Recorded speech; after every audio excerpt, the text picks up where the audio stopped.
شاعر کے لیے ناولز پڑھنا بھی ضروری ہے؟ ہاں بہت ضروری ہے. جو بھی جس کی فیلڈ ہے اس کو اس سے ہٹ کے بھی مطالعہ کرنا چاہیے. آپ رشتوں کو کس طرح سے دیکھتے ہیں؟ رشتوں کا احترام کرنا چاہیے کیونکہ بناتے ہوئے ٹائم نہیں لگتا. کچھ ایسا نہیں کرنا چاہیے جس سے کسی رشتے پہ داغ لگ سکے. آپ کے نزدیک رشتوں میں سب سے بڑا خیرخواہ کون ہوتا ہے؟ ماں باپ کا تو جیسے لوگ کہتے ہیں ہوتا ہی. اس سے سب سے بڑا رشتہ بہن کا ہوتا ہے. مجھے لگتا ہے بہنوں سے وفادار کوئی بھی نہیں ہوتا. وہ مر جاتی ہیں بھائی کے لیے. اچھا، شاعر کے لیے شعر و شاعری کی کتابیں پڑھنا اور شعر و شاعری کرنا تو ایک ظاہر سی بات ہے، ضروری ہے. کیا شاعر کے لیے ناولز پڑھنا بھی ضروری ہے؟ ہاں بہت ضروری ہے. میرے خیال سے مجھے لگتا ہے کہ جو بھی جس کی فیلڈ ہے اس کو اس سے ہٹ کے بھی مطالعہ کرنا چاہیے. مطلب ایک اگر پینٹر ہے تو اس کو پینٹنگ کے بارے میں تو پڑھنا چاہیے لیکن ساتھ شاعری بھی پڑھنی چاہیے. اور اگر ایک ناولسٹ ہے اس کو ناولس تو پڑھنے چاہیے لیکن زیادہ اس کو شاعری پڑھنی چاہیے. جیسے ایک ناولسٹ ایک شعر میں سے پورا ناول لکھ سکتا ہے تو ایک پورے ناول میں سے شاعر ایک اس ناول کو ہی شعر بنا سکتا ہے.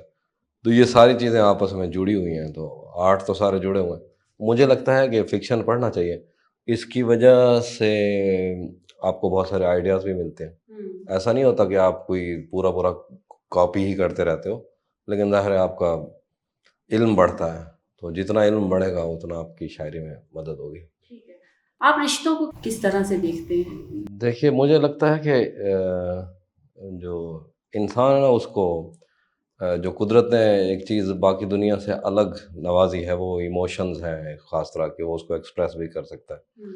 تو آپ جب کوئی ایک تو ہوتے ہیں آپ کے خونی رشتے وہ تو آپ کے ساتھ چلتے ہی ہیں لیکن جو رشتے آپ بعد میں خود بناتے ہیں تو ان میں سب سے پہلے تو وہ خود ایک سکون ہے. آپ کے ہونے کے لیے اتنا سکون ہوتا ہے کہ یار اچھا آپ کا کوئی ہے. اور ان کا رشتوں کا احترام کرنا چاہیے کیونکہ بناتے ہوئے ٹائم نہیں لگتا. اور کچھ ایسا نہیں کرنا چاہیے جس سے کسی رشتے پہ داغ لگ سکے. تو مجھے ہمیشہ اس طرح کے لوگوں سے میں دور رہنا چاہتا ہوں کہ جو جن کو رشتوں کا پتہ نہ لگتا ہو. رشتے تو مطلب ایک ایسے سمجھ لیں کہ اگر آپ کا کسی سے تعلق ہے تو اس کو نبھانا چاہیے اور ایسے نبھانا جو اس کا حق ہے. وہ تو خیر کوئی رشتہ ہی میٹر کرتا ہے نا.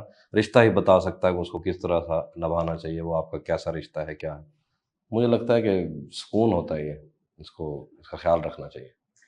آپ کے نزدیک رشتوں میں سب سے بڑا خیرخواہ کون ہوتا ہے؟ یار ایسے تو ہاں لیکن میں نا کچھ چیزیں نوٹ کی رشتوں کو لے کے. اچھا خونی رشتوں میں ہی بات کریں جو ہمارے گھر میں رشتے ہوتے ہیں ان میں سب سے بڑا رشتہ مجھے لگتا ہے کہ ماں باپ کا تو جیسے لوگ کہتے ہیں ہوتا ہی. اس سے سب سے بڑا رشتہ بہن کا ہوتا ہے. بہن ایک ایسا رشتہ ہے کہ اس کو میں نے جب بھی دیکھا جتنے کہیں پڑھا وہ اتنا پراسرار ہے اور اتنا گہرا ہے کہ مطلب آج تک میں خود اپنی جو ہوتی ہیں باپ کی بہنیں جو ہوتے ہیں ان کو پھوپھو بولتے ہیں کہ ہم سرائکی میں کچھ اور بولتے ہیں کہ میرے ابو وہ کہیں جو ہمارا گھر ہے اس سے دور کہیں رہتی ہیں. مطلب وہ ایک نہر آئی اس سائڈ پہ جہاں بندہ کچھ اگاتا ہے ادھر رہتی ہیں وہ. اور کبھی ادھر جاتے ہیں اب وہ ان کا جانا ہوتا ہے تو وہ بھاگتی پھرتی ہیں. ان کو پتہ لگے نا کہ ان کے بھائی کی گاڑی آ گئی ہے تو وہ بھاگتی ہیں یار کہاں رہ گئے. تو بہنیں ایسی ہوتی ہیں کہ مجھے لگتا ہے بہنوں سے وفادار کوئی بھی نہیں ہوتا. وہ مر جاتی ہیں بھائی کے لیے.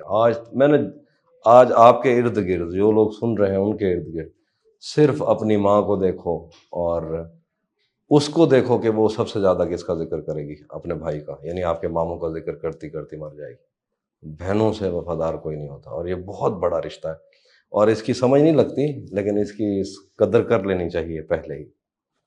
ہاں بہنوں کے ہوتے ہوئے ان کو دیکھنا چاہیے ان کی طرف. وہ کچھ نہیں ایک مسکراہٹ کے لیے وہ پوری عمر داؤ پہ لگا سکتی ہیں آپ کے لیے.